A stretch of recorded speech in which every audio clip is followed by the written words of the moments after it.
ছোলার তরকারি বানাবো। ছোলাকে ভিজিয়ে রেখেছিলাম সারা রাত, প্রেসার কুকারে দিয়ে দিয়েছি। সঙ্গে তেজপাতা, লবঙ্গ, দারুচিনি, এলাচ, গোলমরিচ সব গোটা, আর একটু কাপড়ে বেঁধে একটা চা পাতা বেঁধে দিয়েছি এর সঙ্গে। এবার প্রেসারে ঢুকিয়ে দেবো সিদ্ধের জন্য। ছোলাটা সিদ্ধ হয়ে গেছে। এখানে মশলা হচ্ছে আদা, রসুন, পেঁয়াজ, তেল দিয়ে ভালো করে নাড়ছি। টমেটো লাস্টে দিয়েছি, মশলা করে নিচ্ছি। মশলা করার পরে ওই ছোলাটা এতে দিয়ে দেবো। হয়ে গেছে, নামিয়ে নেব।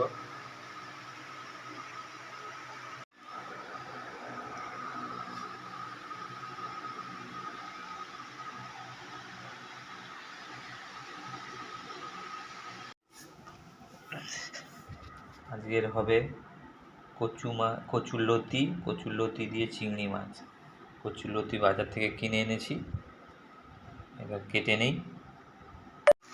মশলা করে নিয়েছি, মশলা কড়াই দিয়ে দিয়েছি, বেশি কিছু দেইনি। তেলে জিরা গরম হতে, আর পেঁয়াজ, একটু আদা, জল, আর ধনে গুঁড়ে, জিরা গুঁড়া, আর লাল মরিচ দিয়ে এইটা 4টে চিংড়ি মাছ এটা ভাজা ভাজা করে ভেজে নিচ্ছি। আর লতিটাকে প্রেসার কুকারে 2টো সিটি দিয়ে রেখেছি। কচুরলতিটা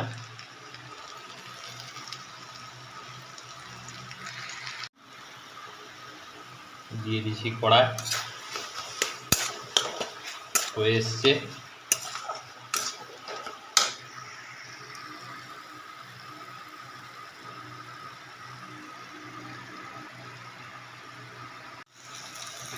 নামানোর আগে লেবু রস দিয়ে নামিয়ে দেবো, বন্ধ করে দেবো।